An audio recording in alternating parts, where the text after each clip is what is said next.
It's an open competition at running back for the University of Utah, but who's going to end up winning it and claiming the starting job? You are Locked On Utes, your daily podcast on the Utah Utes. Part of the Locked On Podcast Network. Your team every day.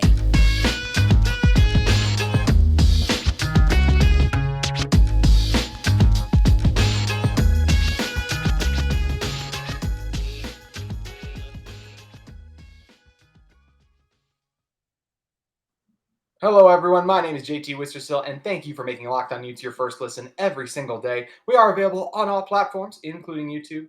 On today's show, we're going to be talking about the running back room. And those of you that heard our cold open just a second ago, we talked about it. It's an open competition. You may be surprised by that, as me and my guest today, always wonderful Cole Bagley, joins the show today.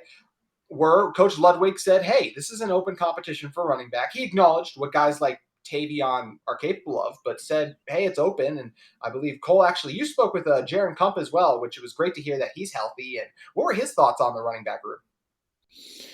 He thinks this is one of the deepest rooms in the entire country, and I'd have to agree with him. You think about just the depth that's there. I think you've got three running backs that at just about any other program would be the starting guy. You've got three guys that they can come in and make a difference, and I think it's going to be very similar to what we saw last season between Tavion, Micah, and TJ. But this time, I think the new kid on campus, Jaylon Glover, is going to fulfill similar to that TJ Pledger role. Different play styles for sure, but TJ kind of moved into that second spot behind Tavion. Had a good amount of yards, I think over 700 last season. So I think we're going to see just a three-headed beast between the three running backs, and I'd have to agree with Jaron. I just think this is one of the deepest rooms in the entire country, just given the fact that each of these three, potentially four guys, I know Chris Curry's name was mentioned in there as well during media availability the other day, but you've got three guys that could be number one in any other program. Then you've got a fourth guy that I think is going to have some more value and bring more value to the room than he did last season. So it is super deep, and Utah should be moving the ball on the ground quite a bit. Yeah, they got the offensive line to be able to do it, and this group of running backs just seems ready to get after it, and they seem totally capable of dominating a game on the ground. So before we jump into kind of breaking down each of these three guys, do you believe it's an open competition? Yes and no. I think Ludwig is intentional with saying that. I mean, if you just say that, oh, it's Tavion's room, Tavion could become complacent. Not because of him as an individual, just because of, if you tell a guy you're it from the get-go, how much harder do they need to try, right? So I think he's intentional with saying that. I do think there's a slight chance, very minimal, that, it is fully open competition and one of these other guys, Jaylon Glover or Micah Bernard, could beat him out. But like I said, I mean, less than 5%. I really think that Tavion is just a proven commodity. He knows what he can do. The offense knows what he's capable of. And he was pivotal in the Pac-12 championship. I really don't think that, without, if you didn't have Tavion last year, I don't know that, you're able to run the pack and to bring home the trophy to Salt Lake City. I think that the Utes were, they did a great job bringing him in, pretty late last season. He showed up to fall camp. He was a JUCO transfer. He showed up to fall camp just maybe a few days before, it started last season, and then, just did some incredible things. But I think Ludwig is intentional with saying that to make sure that everybody's giving, their full and best effort. I do think there's a minimal chance that one of these other guys could emerge as running back one, but I would say 95% or more that Tavion is the guy day one, as he should be after what he did last season. If he can replicate what he did last year, especially in those final 9 games, not coughing the ball up and then scoring 21 touchdowns and going for 1,000 yards, it's going to be a really good year for him. It wouldn't be Utah football if we didn't have some kind of starting controversy. Last 2 years has been the quarterback. This year, we'll see if there is. But I definitely agree with you, Cole. I feel like it's a little bit more of the politics. But man, it would be Hmm. a crazy uproar if the very first snap was a handoff to Jaylon Glover of the season down in In Gainesville. Florida. That would be wild. Yeah, especially being that he's from there as well. But we're going to touch Hmm. on Jaylon in just a second. First, want to talk about Tavion. And you mentioned a big part of the reason Utah had that season last year was because of his emergence as the year went on. And one thing was, yes, the offensive line did a great job opening holes, but his burst when he saw a Hmm. hole, the speed he would hit it at, taking off, you could not bring him down. He was super strong as well. Just the vision was the biggest thing that stood out to me. He's a guy who was always capable of finding the holes when they were there and exploding through them to score a touchdown. There's a lot of college running backs who they can find those holes as well, but they're not scoring on a lot of those plays that he did versus Stanford, UCLA, Oregon. The list goes on and on. It was really amazing how he just kind of took control of that room, especially after it was such a shaky start for everyone a year ago. So it is interesting to see him coming back this year and kind of see what he's got. So talk a little bit more about what you think about Tavion's maturation last season and kind of your expectations for him going into this one. I mean, I don't know if a lot of people know this, but this is a guy that had like 30 plus offers coming out of high school. And he had notable programs in the SEC. I think even Alabama was on that list. And I'm pretty sure that, he's from Ohio. I think Ohio State was on there as well. He ultimately chose to go to Cincinnati. Had some issues over there. I don't know quite the details of what happened, but that fell through. He ended up transferring, I believe, to um, Independence Junior College, Indy, and spent some time there. Did really, really good things. I mean, you look at this guy, he's 6'2", almost 240 pounds. He's got a very, very similar frame to Derrick Henry in the NFL. Derrick Henry, I believe, is 6'3", 250 pounds. So, and their play style is very similar. So he is a fantastic athlete. He's very, very strong. Like you said, his bursts are incredible. But it's not just the burst; it's the sheer power in which he is able to burst through seams and honestly at times create his own holes. There were times last year where he's taking a handoff, he's going up the middle, and you kind of look at the line and you're thinking there's not a lot there, and all of a sudden he busts through and he's headed off for 10, 15, 20 yards um, because of that burst, that power. And then he is really tough to bring down. At times it would take two or three defenders just to bring him down, simply because he's big, he's strong, and he's fast. And so I love Tavion's game. Like I said, he reminds me of a Derrick Henry, a bigger, more forceful running back, but those guys are tough to find. A lot of guys are a lot shorter, but I think just because of his height and the weight that he's able to carry with him, really tough to bring. And you pair that with the speed, he's a unicorn almost, if you will, as far as running backs go. So love his game, and I think he's going to have a big year this year. I think he's just going to build off what he did. I agree. And you meant I love the Derrick Henry comparison, especially just the power you talked about. I think that's such a key word when talking about his game. Now, hopefully, we can just get Derrick Henry like stiff arm from Tavion this season at Rice Eccles, because that would really get the place going. One thing I think is interesting is, Tavion obviously had an incredible season last year. First team All Pac 12, broke the single season rushing touchdown record. So it's like, well, why didn't he go pro last year? And I do believe he at least tested the water or thought about it, but there's just one problem. Tavion is a great running back, but there's more to being a running back than just rushing the ball now. It's being a receiving back as well. And for his college career, Tavion has, I believe, -3 receiving yards. Last year, I think he had 4, and coming into the season, he had -7 receiving yards. And I assume that's just screen passes getting blown up, but it withstands itself. He's not known as one of these guys who's going to go out on third downs and make these catches. So do you think that's something, I'm sure he's been working on it. Do you think he's going to be able to add that into his game this year? Or do you think we're going to see, whether it's Micah Bernard or Jaylon Glover, come in and still be that third down back? I think it's something that Tavion is working on, whether or not he's been able to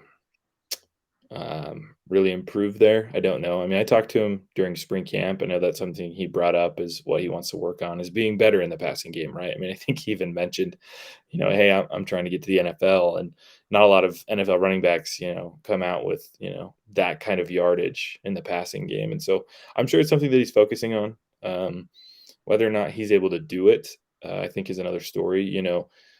It's almost like he poses as a tight end out there, right? Instead of maybe a small shifty back. I mean, I think that's what really helped, Mackay, for instance, he's a great option in those passing situations just because he's sneaky, he's fast, he can slither through, he can really beat defenders. Um, if I had to bet, I think we're going to see Mackay come in those situations. Just given he's a proven commodity back there. If you need, I mean, go back and watch the Rose Bowl, watch that wheel route, right? So, Mhm. What a um, catch.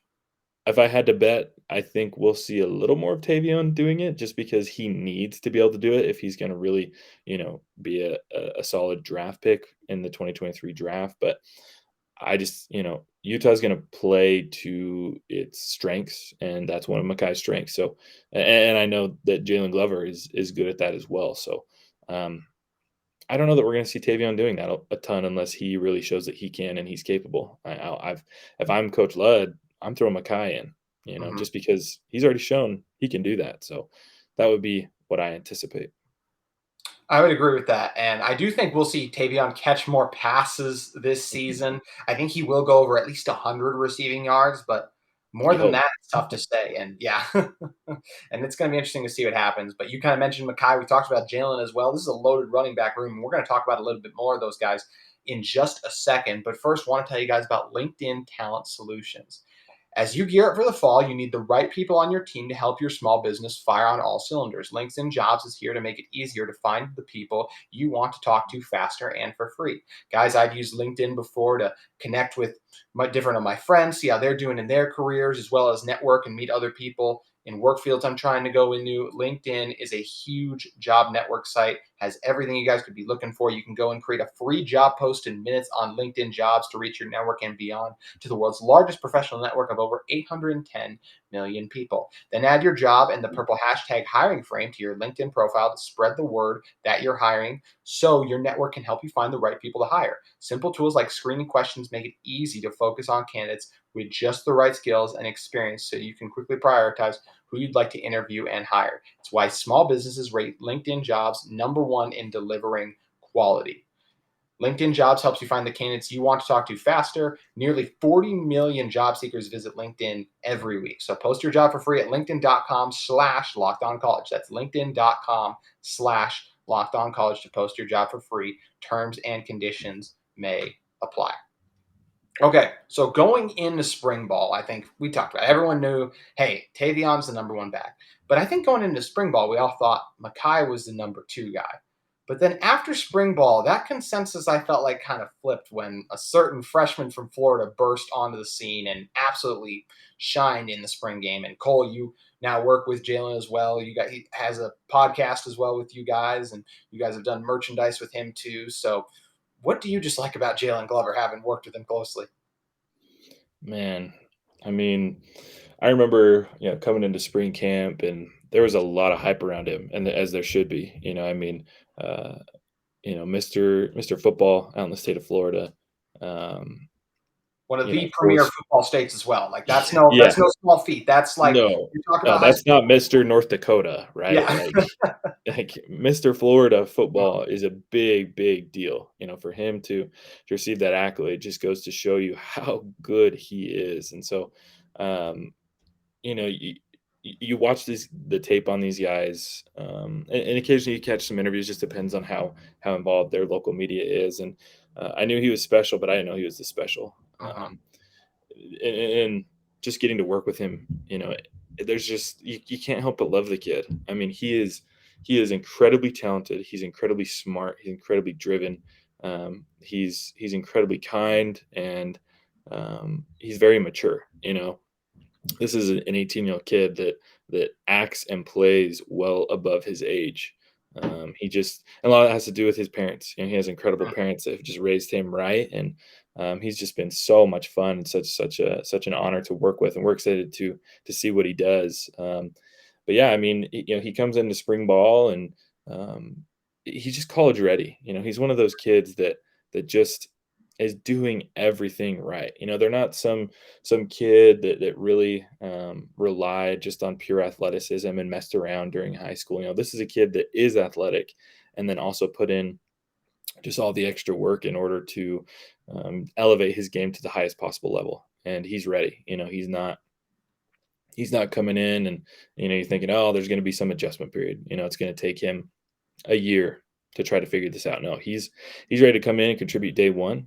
He has the maturity, he has the drive, and he has the skills and abilities. What we saw during spring camp, we were able to see him take a couple reps. He's impressive. Not only did we get to see him in some practices, but in a close scrimmage, and then of course the spring game. And he knows exactly where he needs to be, exactly what he needs to do. The way he reads the game, he sees the holes, he sees the gaps, and he bursts through them. Tavion is similar to Derrick Henry, but for me, Jaylon is just this wrecking ball. He's a little smaller, but he packs a punch, and he's very shifty. He actually did dance growing up, and you can see it. He's light on his toes. So this is a kid that I am very, very excited about in so many aspects. This is a kid that, if he lives up to the expectations, he very well could surpass Zach Moss, another Floridian that Utahns have come to love. So this kid's special, and I expect a lot this season, even if Tavion is able to remain, the starting and number one running back.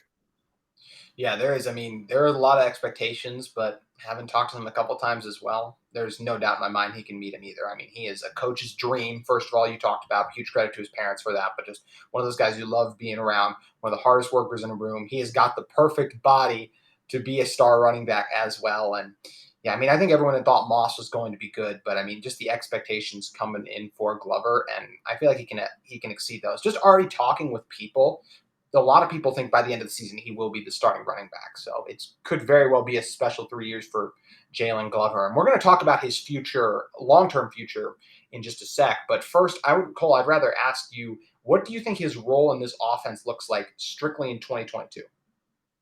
I think he's number two. I know for a fact that he's been told that he could strongly compete for the number two reps, and even compete for number one reps. Now, competing, for those number one reps, I don't know how high the percentage is that he beats out Tavion, but I really firmly believe that he will be number two. Beginning in Gainesville, I just think that he is incredibly talented, and it's no slight to Micah, but they're just different backs.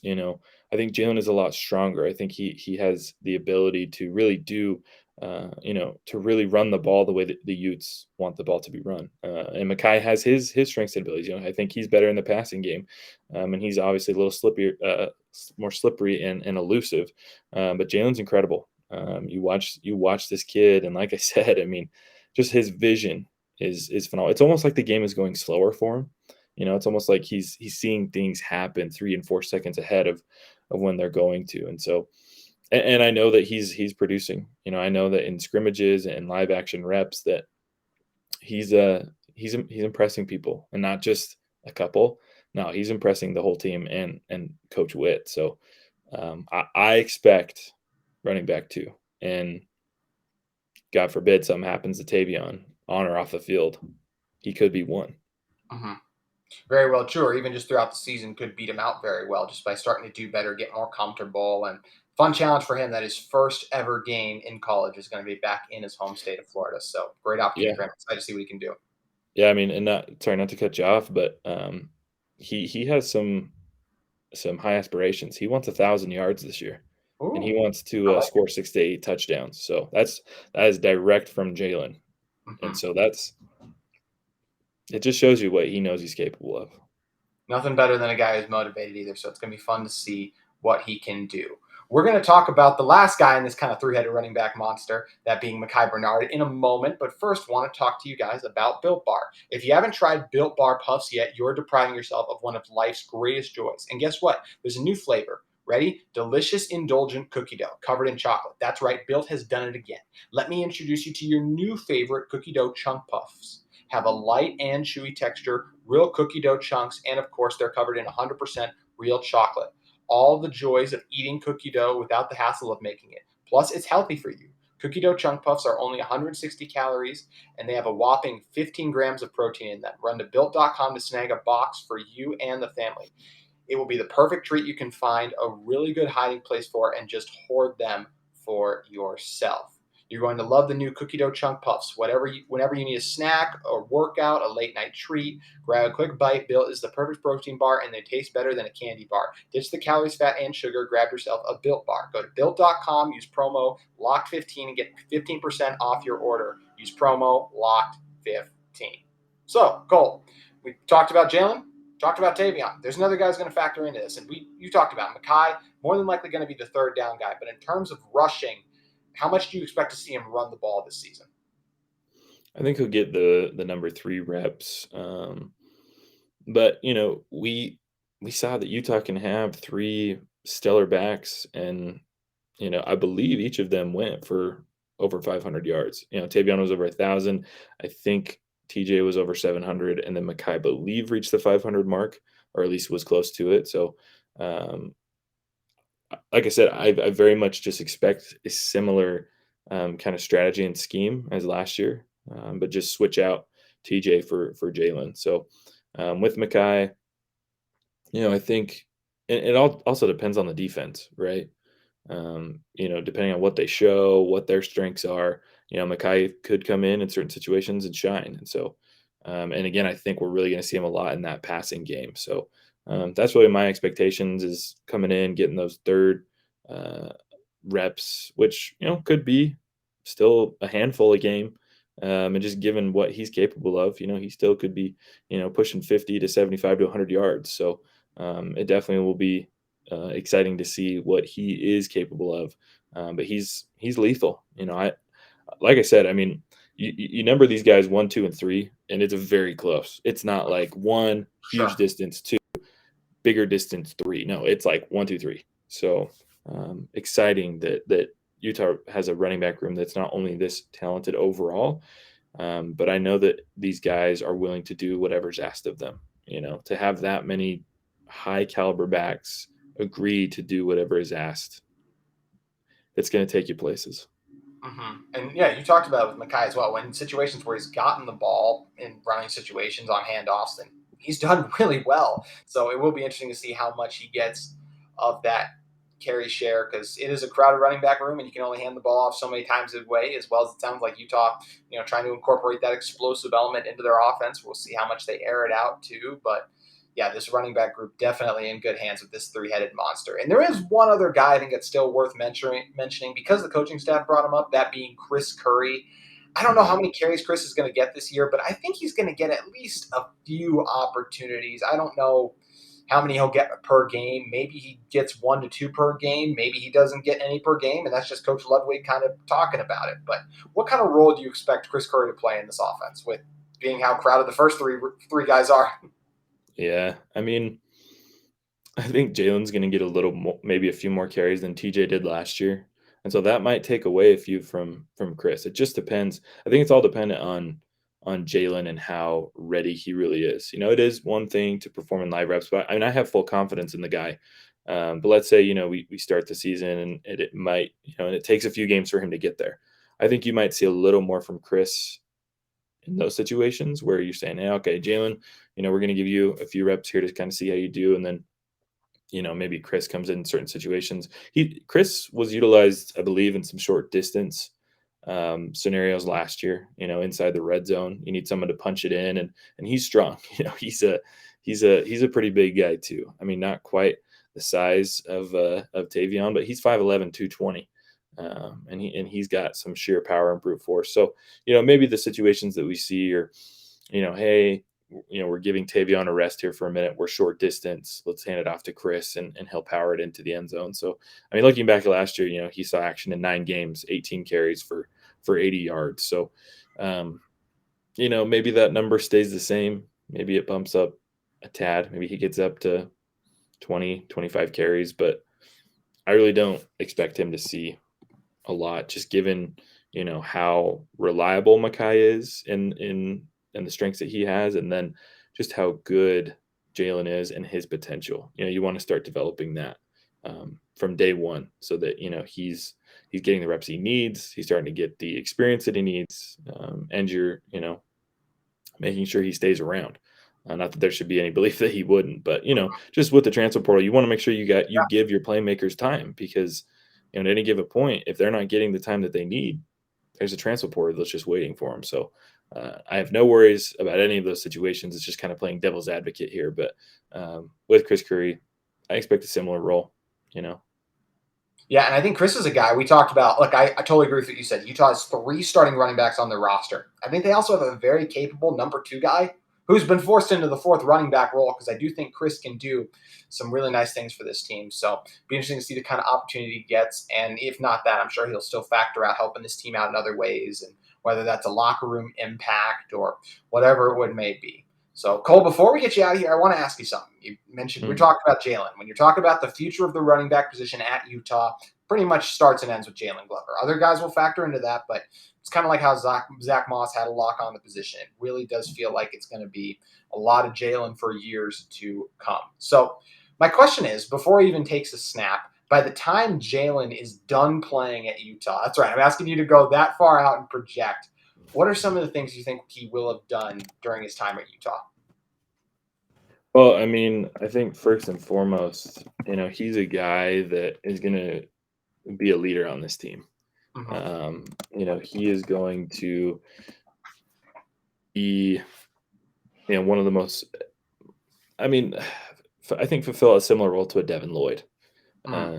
Just in the fact that, he's very excited about this team. He's very invested in this team. He was critical in quite a few of Utah's recruits last year. You look at guys like Lander Barton. You look at guys like Teo Johnson, Nate Johnson. Jaylon had a hand in each of their recruitment, whether it be big or small. I don't think those guys really needed a whole lot more to decide to go to the University of Utah. But when you have a talented player who believes in the system before he's even shown up, and then he's telling you, hey, come along with me, it definitely helps to have that, right? It helps you to be more confident in what the program's doing, and it helps you to kind of build a brotherhood and a relationship with these guys that builds chemistry and helps you do incredible things. He said, the class of 2022 is special, and he expects that class to lead out in helping Utah win more Pac-12 championships. And not only that, but, win games like the Rose Bowl and go beyond, college football playoffs. When the class of 2022 reaches junior and senior years, it'll be interesting to see where Utah is.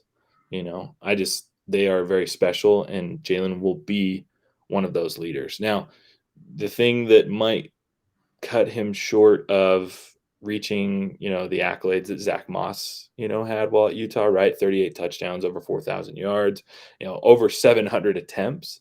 Jaylon could be a guy that in 3 seasons he's putting his name in the NFL draft. He might not need that 4th year.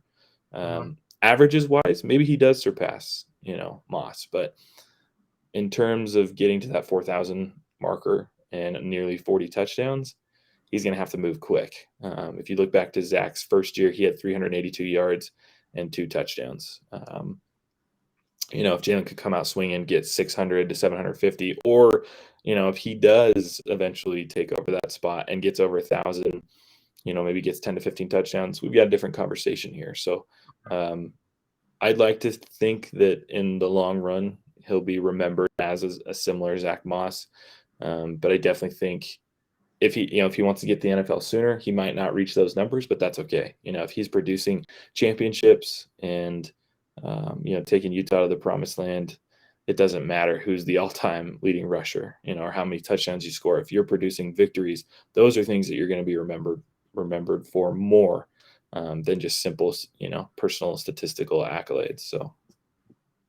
Yeah, just going off everything you just said, I think he will break the record that Tavion just set a season ago. Not this year, but in the years to come, very well could even next year, with having over 20 plus touchdowns as well. And it's going to be really exciting to see what he's capable of going forward in the future, because he is a guy I think that I totally agree as well. Like all-time wise, I don't think he's going to have the Zach Moss numbers, but I think his single season numbers, tongue twister, will add up to being more than Zach Moss did in a season at Utah. And it's going to be fun to see. And one thing is for sure, this Utah team is in great hands at the running back position in the short term and long term. So Cole, really appreciate you stopping by today. That's at Bagley_Cole on Twitter. If you guys want it, make sure you guys go check out FanNation AllUtes. Cole is always churning out Utah content. Be on the lookout for his pieces. We'll get to speak with both the defensive side of the ball. Didn't get to talk to them the other day by the time this episode is released as well. So it's a great time having football back. Thank you guys for jumping in to Locked On Utes. If you are looking for a second listen every day, we would recommend you check out Locked On Pac-12. Locked On Pac-12, where host Spencer McLaughlin and other hosts of the Pac-12, other Locked On college hosts, will take you around the conference in under 30 minutes, previewing the different seasons we have coming up, matchups. There's lots of great stuff going on right now across the Pac. And, of course, one of the best things coming up is Utah football. So appreciate you guys for making Locked On Utes your first listen every day, and we'll see you tomorrow.